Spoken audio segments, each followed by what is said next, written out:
আমার চোখে মেরে দিতাম।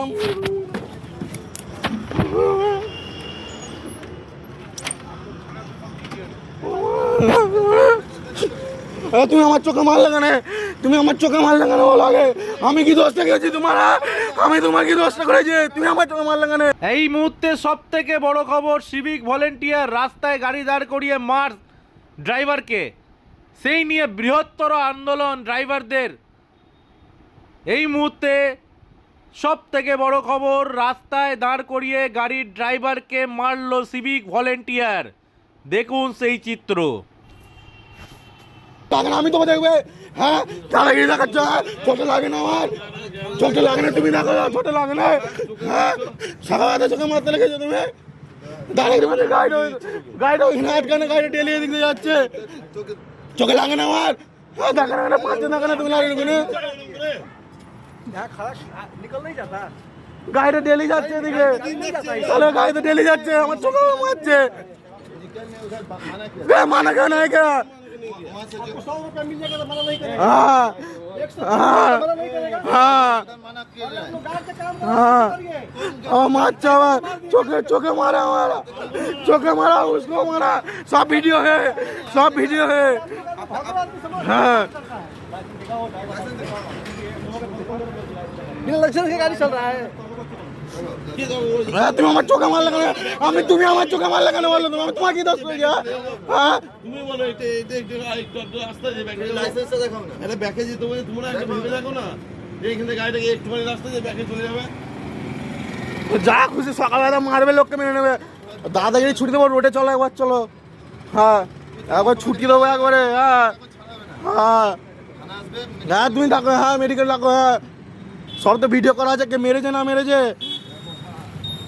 সাংবাদিক সম্মেলন অনুষ্ঠিত হয়ে গেল পূর্ব বর্ধমান জেলায়। আজ অনুষ্ঠিত হয়ে গেল অল ড্রাইভার ওয়েলফেয়ার অ্যাসোসিয়েশনের পক্ষ থেকে এক সাংবাদিক বৈঠক জেলা মুখ্য কার্যালয় নবাবহাটে অবস্থিত গড় মোড়ে। এদিন সাংবাদিক সম্মেলনে মূল বিষয় সম্পর্কে আমাদেরকে পূর্ব বর্ধমান জেলা অল ড্রাইভার ওয়েলফেয়ার অ্যাসোসিয়েশনের সম্পাদক কিশোর বালা জানান যে কিছুদিন আগেই এই এক ড্রাইভার ভাইকে পুলিশি হেনস্থার সম্মুখীন হতে হয় এবং তাকে গুরুতর আহত অবস্থায় হসপিটালে ভর্তি করা হয়। এই ঘটনাটি ঘটে ডানকুনি থানার অন্তর্গত গোবরা চৌরাস্তার মোড়ে। ড্রাইভার ভাইয়ের নাম হলো পূর্ণ রুই দাস, তিনি খণ্ডঘোষ থানার অন্তর্গত একটি গ্রামের বাসিন্দা। তৎক্ষণাৎ আমাদের কাছে খবর আসায় আমরা সেই পুলিশ কর্মীর বিরুদ্ধে থানায় এক আইনত অভিযোগপত্র জমা করি এবং আহত ড্রাইভার ভাইকে চণ্ডীতলার রুরাল হসপিটালে ভর্তি করা হয়। তিনি গুরুতরভাবে আহত হন এবং ওনার খালাসির চোখে প্রচণ্ড আঘাত লাগে। থানা মারফত আমাদেরকে জানানো হয়েছে আমাদের অভিযোগপত্রটি পাওয়ার পরই থানা কর্তৃপক্ষ সেই পুলিশ কর্তাটিকে 6 মাসের জন্য বরখাস্ত করেন, কিন্তু এই ব্যাপারে আমাদেরকে কোনো রকম আইনত কাগজ দেখানো হয়নি। আমরা সর্বদাই পরিবহন স্বার্থে এই দেশে নানান প্রান্তে দৌড়ে বেড়ায়, কিন্তু কিছু কিছু ক্ষেত্রে বিনা কারণে অযথা আমাদের ওপর নানান রকমের কেস, অযথা ঝামেলা অশান্তি লেগেই রয়েছে। আজকে আপনাদের মাধ্যমে আমরা একটু সমগ্র দেশবাসীকে জানাতে চাই যে আমরা পরিবহন কর্মীরাও সমাজের একটি অঙ্গ এবং আমাদেরও সুস্থ স্বাভাবিকভাবে বাঁচার অধিকার রয়েছে, আমাদেরও সংসার রয়েছে। আমরা চাই না কোনো রকম কোনো অশান্তি অসুবিধার মধ্যে পড়তে, কাউকে ফেলতে। তবে কিছু কিছু ক্ষেত্রে এরকম পুলিশ কর্তাদের অমানবিক আচরণে আমরা প্রচণ্ড ক্ষিপ্ত হয়ে রয়েছি। আগামী দিনে যদি জেলা প্রশাসন কোনো রকম কোনো বৃহত্তর পরিকল্পনা গ্রহণ না করেন তাহলে আমরা বৃহত্তর এক আন্দোলনের মেতে বাধ্য হব। সারা দেশব্যাপী আমরা এই আন্দোলনকে ছড়িয়ে দেব যাতে পরিবহনে যুক্ত আমাদের ড্রাইভার ভাই দাদাদের কোনো রকম কোনো অসুবিধার সম্মুখীন না হতে হয়। রাজ্য সরকার ও কেন্দ্র সরকারের এইরকম কোনো চিন্তা ভাবনা আমাদেরকে নিয়ে কখনো করেনি, এখনো করে না। আমাদেরকে আমাদের সম্মান, আমাদের সুযোগ সুবিধা তাকে নিজেদেরকেই সরকারের কাছে বারবার জানাতে হয়। তবে এইভাবে চলতে থাকলে আগামী দিনে আমরা সরকারের ওপর থেকে আস্থা ফিরিয়ে নিতে অ্যাকচুয়ালি প্রেস মিটটা করছি আমাদের অল ড্রাইভার ওয়েলফেয়ার অ্যাসোসিয়েশনের তরফ থেকে। আমাদের খণ্ডঘোষ ব্লকের অন্তর্গত আমাদের পূর্ণ রুই দাস স্যার রয়েছেন, তিনি খণ্ডঘোষ ব্লকের সহসভাপতি। তো 19 তারিখে ডানকুনি থানার অন্তর্গত একজন সিভিক ভলেন্টিয়ার তিনার কাছে পয়সা চাই এবং তিনি পয়সা না দেওয়ার কারণে দুজনের মধ্যে একটা বচসা হয় এবং সেই জায়গায় সিভিক ভলেন্টিয়ার লাঠি দিয়ে তিনার যে হেল্পার ছিলেন তার চোখে আঘাত করে এবং যিনি ড্রাইভার রয়েছেন তিনার হাতে মারে। তা আমরা এই কারণেই প্রেস মিট করতে চাই, কিংবা আমরা সরকারের এবং প্রশাসনের দৃষ্টি আকর্ষণ করতে চাই যে তিনারা হচ্ছে ন্যায়ের পক্ষে, কিংবা তিনারা প্রশাসন, তিনারা যদি আইন এইভাবে হাতে তুলে নেয় তাহলে সাধারণ মানুষ কিংবা আমরা যারা ড্রাইভার, আমরা যারা ভারতবর্ষের অন্যতম সিপাই, সেইটা গ্যাস থেকে শুরু করে অক্সিজেন থেকে শুরু করে মেডিসিন থেকে শুরু করে প্রত্যেকটা জিনিস যে আমরা সরবরাহ করে থাকি একটা দেশ থেকে একটা দেশ, একটা রাজ্য থেকে একটা রাজ্য, একটা ডিস্ট্রিক্ট থেকে একটা ডিস্ট্রিক্ট, তাই আজ আমাদের জন্য মনে হচ্ছে ড্রাইভাররা আমরা সুরক্ষিত নই। সেই কারণে আমরা সরকারের দৃষ্টি আকর্ষণ করতে চাই এবং পুলিশ মন্ত্রী এবং মহামান্য আদালতেরও আমরা দৃষ্টি আকর্ষণ করতে চাই। সেই কারণেই আমাদের এই প্রেস মিটটা। আমরা চাইছি যে যদি কোনো ড্রাইভার যদি তিনি ইললিগাল থাকে কিংবা সঠিক না থাকে, তার জন্য ভারতীয় ন্যায় সংহিতা, তার জন্য আইন আছে, আইনত ব্যবস্থা করুক। কিন্তু একজন সিভিল সার্ভেন্ট কি করে তিনি এইভাবে একজন ড্রাইভারকে এইভাবে মারধর করতে পারে, এটা একজন খুবই নিন্দনীয় ঘটনা। আর এই বিষয়টা আমরা খুব একটা ভালো চোখে দেখছি না। যদি ভবিষ্যতে যদি আমরা দেখি যে এইরকম বিষয় আরও উঠে আসে, আমরা অনেক বড় পদক্ষেপ নিতে আমরা বাধ্য থাকব। হ্যাঁ, এই ব্যাপারে আমরা ডানকুনি থানার যিনি আইসি ভারপ্রাপ্ত আছেন তিনার কাছে আমরা জানিয়েছি, লিখিত অভিযোগ আমরা দিয়েছি এবং সেই জায়গা থেকে এই যে রিসিভ কপি, তেনার স্ট্যাম্প কিংবা তেনার সিগনেচার, তো তিনি আমাদেরকে জানিয়েছেন যে সেই সিভিক ভলেন্টিয়ারকে বসিয়ে দেওয়া হচ্ছে। তো যতক্ষণ না আমরা লিগ্যাল অনুযায়ী আমরা কাগজ পাচ্ছি ততক্ষণ কিন্তু আমরা নিশ্চিন্ত হতে পারছি না। আর যদি দেখি এই জায়গায় কোনো রকম কম্প্রোমাইজ হচ্ছে, তো আমরা হাইকোর্ট থেকে শুরু করে আমরা সুপ্রিম কোর্ট অবধি আমরা যেতে পারি। কারণ অল ড্রাইভার ওয়েলফেয়ার অ্যাসোসিয়েশনের যে কোনো মেম্বার যদি লিগ্যাল থাকে, তার সঙ্গে যদি অন্যায় অত্যাচার হয়, আমরা কিন্তু হাইকোর্ট কিংবা সুপ্রিম কোর্ট অবধি আমরা যেতে রাজি। পরিবহন ব্যবস্থা সমাজের একটা দিক, সেইখানে বারবার এরকম হচ্ছে, কি বলবেন, কেন হচ্ছে, কারণটা কি বুঝতে পারি?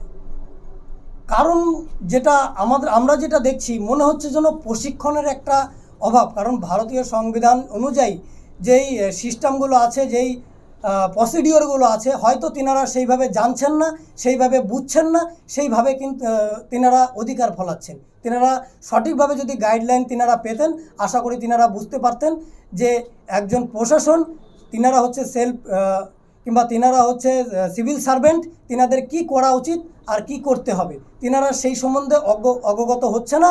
সেই কারণে যেন আমরা সাধারণ ব্যক্তিরা আমরা নিশ্চিন্তায় বড় ভুগছি। আর বিশেষ করে আমাদের এই ড্রাইভাররা প্রত্যেকটা জায়গায় আমরা হেনস্থা হচ্ছি প্রতি সময়। মনে হয় না আপনাদের ড্রাইভার সমাজকে আরো ঐক্যবদ্ধ হতে হবে, অ্যাসোসিয়েশন সংগঠনটাকে আরো জোরদার করে সুন্দর করে গড়ে তুলতে হবে, যেন কারোর উপরে একটা অসুবিধা হলে অন্যজনের স্টেপ নিতে পারে? কি আপনাদের কি মনে হয় যে সংগঠনটাকে আরো শক্তিশালী করা উচিত, ঐক্যবদ্ধ করা? অবশ্যই আমরা সেটা চেষ্টা করছি এবং আপনাদের থ্রুতেও আমি সকলের কাছে বিনীত অনুরোধ করব, যে সমস্ত আমার ড্রাইভার ভাইরা দেখছো, যে আপনারা সকলে সংগঠিত হন, এক হন এবং একজনের বিপদে সকলে ঝাঁপিয়ে পড়ুন। কারণ আজ আমাদের যেই পরিস্থিতি, আমরা কিন্তু খুব সুরক্ষিত নই। আমাদের কথা বলার আগে আমাদের বাবা মা তুলেও কিন্তু গালাগালি দেওয়া হয়। তাহলে আমরা যে ভারতবর্ষের অন্যতম সিপাই কিংবা অন্যতম সৈনিক, ভারতবর্ষের 80% অর্থনৈতিক কাঠামোটাকে আমরা ধরে রয়েছি, সেই দিক কিন্তু আমাদের দেখছে না, না সরকার না প্রশাসন। তিনারা অন্ধের মতন রয়েছেন। আমরা পুরো অন্ধকারে আছি। আমাদের জন্য কোনো বিমা নেই, কোনো মেডিকেলেম নেই, আমাদের জন্য বাচ্চাদের জন্য পড়াশোনার কোনো বিষয় নেই, আমাদের কন্যা সন্তান বিবাহের ক্ষেত্রে কোনো সরকারের পদক্ষেপ নেই, সেটা রাজ্য সরকার হোক কিংবা কেন্দ্র সরকার হোক। আমাদের মনে হচ্ছে যে সরকার চোখ বুজে আছে কিংবা আমাদের সঙ্গে সদ্ব্যবহার করছে।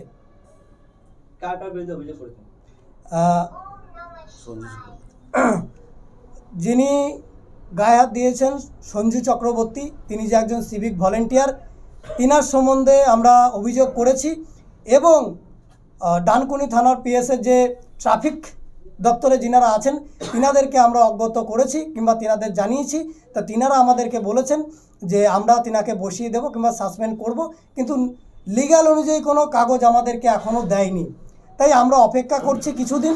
যদি আমরা লিগ্যাল অনুযায়ী কাগজ আমরা না পাই, যদি দেখি সেখানে পক্ষপাতিত্ব হচ্ছে, সেই কারণে কিন্তু আমরা তখন হাইকোর্ট কিংবা সুপ্রিম কোর্টের কাছে যেতে আমরা বাধ্য থাকব। ঘটনাটা ঘটেছে আমাদের খণ্ডকোষের অন্তর্গত আমাদের সহসভাপতি পুণ্য রুইদাস স্যারের সঙ্গে। কি হয়েছিল সেদিন?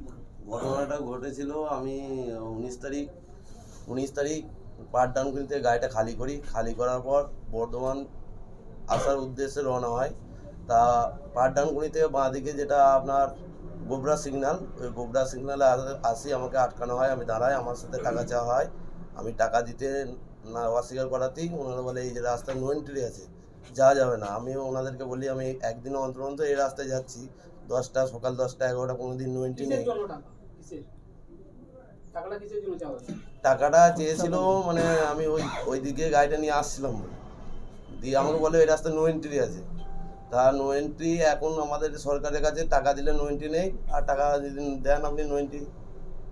ওই রাস্তায় কি নো এন্ট্রি ছিল? না নো এন্ট্রি থাকেনি। আমি 10টা 11টা 12টা দিনের বেলা পেরিয়েছি, কোনোদিন আমাকে আটকায়নি, কোনো স্যার কেস দিননি। সেই দিনে এরকম করেছে আমার সাথে। তারপর ওনারা মানে টাকা দিতে অস্বীকার করাতে বলে কেস দেবো। আমি বলছি হ্যাঁ কেস দিন, যদি আমি আনলিগেল থাকি, যদি নো এন্ট্রি থেকে থাকে কেস দিন। কিন্তু কেস দেয়নি ওনারা। তা ওই স্যার চলে গেলেন, আবার অন্য স্যার এসে গাড়ির সামনে বিড়িয়াল দিলেন। বিড়িয়াল দেওয়ার পর উনি বললেন গাড়িটা ব্যাকে 2.5 কিলোমিটার নিয়ে যেতে হবে। আমি বললাম ব্যাকে 2.5 কিলোমিটার যাওয়া সম্ভব নয়, যার জন্য আমার ওই একটু মানে 5 মিনিট পর উনি এসে আর কোনো কথা নিয়ে এসে লাঠিচার্জ করেছেন। আঘাত আমি খুবই পেয়েছি গুরুতর, এখানটা মানে অনেক কিছু যন্ত্রণা হচ্ছে, মানে হাড় আশেপাশে ফেটে গেছে। টাকার জন্য চিকিৎসা করতে পারছি না। আমাদের স্যারের আমার খালাসি চোখে মেরেছে লাঠি করে। আমরা চাইছি ওনার শাস্তি হোক, কঠোরতম কঠোর।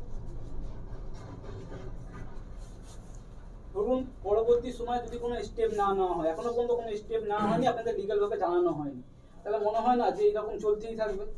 একদম স্যার, একদম। এই জায়গায় যদি এসে আমাদের ড্রাইভার স্যার এখনও পিছিয়ে থাকে বা এখনও যদি আগে না আসে, আগামী দিনে এইভাবেই আমরা শোষিত হবো, এইভাবেই পড়ে মার খেতে হবে আমাদেরকে।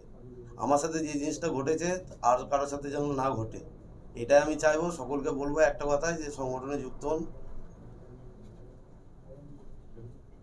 কি মনে হয় সংগঠন ব্যবস্থা নিতে পারবে? একদম স্যার, সংগঠন আমাদেরকে যথেষ্ট হেল্প করেছে। আমি যখন সংগঠনকে জানাই, আমাদের সভাপতিকে জানাই, সভাপতি আমাদের কিশোর বেলা আমাদের জেলা প্রেসিডেন্টকে জানাই, ওনারা ওই জায়গায় উপস্থিত হন সঙ্গে আমি যথেষ্ট হেল্প পেয়েছি। এবং আগামী দিনে চাই যে আরও কোনো স্যারের সাথে যদি হয় ওনারা পাশে যেন থাকে। অভিযোগটা কোথায় করেছে? অভিযোগটা ডানকুনি থানায় এফআইআর করেছি, আর কোথাও করা হয়নি। আর এই পেজটা মেডিকেল করিয়েছিলাম, দুজনে করেছিলাম।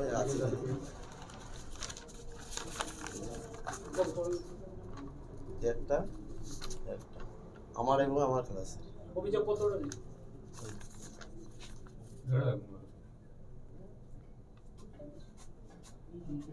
আচ্ছা, আপনারা যে এখানে এসেছিলেন কি কারণে এসেছিলেন? আমরা all driver welfare association Khandaghosh block, পূর্ব বর্ধমান ডিস্ট্রিক্ট খণ্ডঘোষ ব্লক থেকে এসেছি। আমাদের ড্রাইভার সাথী ভাই খণ্ডঘোষ ব্লকেরই সহসভাপতি পদে আছেন উনি। ড্রাইভার সাথী ভাইকে ডানকুনি গোবরা থানায় গোবরা ট্রাফিক কন্ট্রোল উনি ডিউটি করছিলেন, সিভিক অফিসার, ওনাকে মারধর করে, লাঠিচার্জ করেন। তা ওনার পাশে দাঁড়ানোর জন্য, ওনাকে ন্যায় বিচার পাইয়ে দেওয়ার জন্য আমরা এই জায়গায় ডানকুনি থানায় উপস্থিত হই।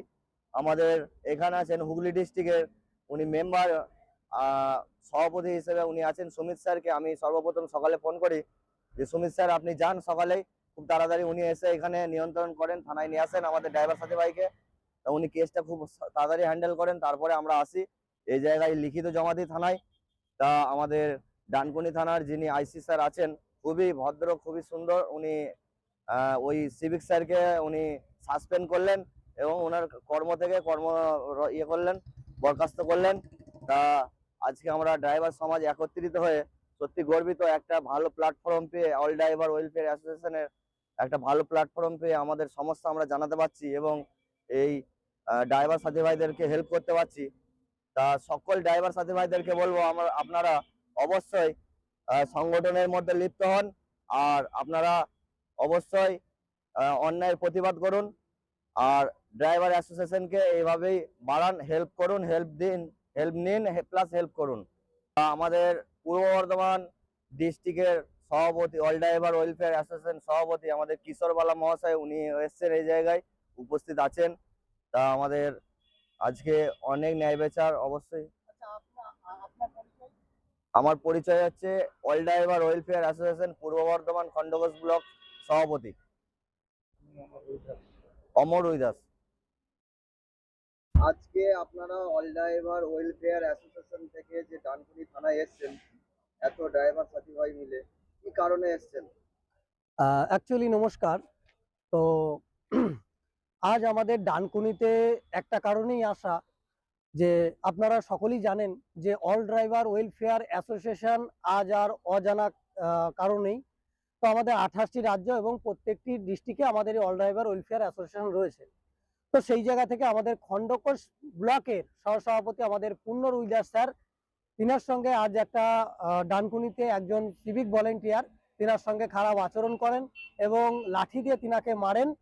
সেই কারণে তো সেই কারণে আজ আমরা অল ড্রাইভার ওয়েলফেয়ার অ্যাসোসিয়েশনের পক্ষ থেকে যে এই যে আমাদের পূর্ণ রুইদাস স্যারের সঙ্গে যে খারাপ আচরণটা হয়েছে, সেই কারণে আমরা থানায় এসেছিলাম এবং সকলে মিলে, এবং তার সঙ্গে আমাদের হুগলি ডিস্ট্রিক্টের যিনি এখন দাঁড়িয়েছেন সভাপতি সাহেব, তিনিও আমার সঙ্গে আছেন। তো আমাদের আরো কিছু মেম্বার আছে। এখানে এসে আমরা ডানকুনি থানার আইসি সাহেবের সঙ্গে দেখা করি এবং কথা বলি, এবং সেই জায়গা থেকে তিনি লিখিতভাবে যে সিভিক ভলেন্টিয়ার ছিলেন তিনাকে সাসপেন্ড করলেন। তো এতে আমরা খুবই খুশি। আর আমি বলতে চাই যে অল ড্রাইভার ওয়েলফেয়ার অ্যাসোসিয়েশনে যদি আমাদের কোনো মেম্বার যদি সঠিক থাকে, লিগ্যালে থাকে, তো তার জন্য যদি সুপ্রিম কোর্ট কিংবা হাইকোর্ট যেতে হয়, আমরা অবশ্যই সেই জায়গায় যাব। যাই হোক, এই জায়গা থেকে আমি এইটুকুনি অনুরোধ করতে চাই, আপনারা যারা এখনো সংগঠনে যুক্ত হননি, অবশ্যই আপনারা অল ড্রাইভার ওয়েলফেয়ার অ্যাসোসিয়েশনে যুক্ত হবেন। এবং এখানে আমাদের খণ্ডঘোষ ব্লক সভাপতি অমর রুইদাস স্যারও এখানে রয়েছেন এবং তিনার কিছু বডি মেম্বার এখানে চন্দন স্যারও রয়েছেন। যাই হোক, আমাদের অনেক মেম্বার এখানে আছেন। তো যাই হোক, এই যে সেই লিখিতটা আমাদের আইসি সাহেব যে ইয়েটা দিয়েছে, লিখিতটা ওনাকে, যে সেই লিখিতটা হচ্ছে এই যে, এই দেখুন স্টাম্প দেওয়া আছে, ঠিক আছে। পজ করো। আচ্ছা, আজকে যে আপনারা এসেছিলেন, তো আপনার সাথে কি হয়েছে? আমার সাথে এই ডানকুনি গোবরা যে সিগনালে, ওই সিগনালে আমাকে মানে ওই ট্রাফিক যারা থাকেন ওনারা আমার গায়ে হাত দেন বিনা কারণে, কোনো দোষ আমার থাকেনি, তারপরে ওনারা আমার গায়ে হাত দেয়। আমি আমার সভাপতি স্যারকে জানাই, আমাদের খণ্ডঘোষ ব্লক সভাপতি উনি আমাদের বিট্টু স্যারকে জানান। তাই এই জায়গায় আমাদের সংগঠনের সমস্ত মেম্বার আমার পাশে দাঁড়িয়েছে, আমি কিন্তু অনেক খুশি। এখানে যে আমি ন্যায় পেয়েছি, আমাদের ডানকুনি যে ওসি স্যার উনি ওনাকে সাসপেন্ড করেছে, আমার সাথে যে অন্যায়টা করা হয়েছে, এই ন্যায়টা পেয়ে আমি অনেক খুশি।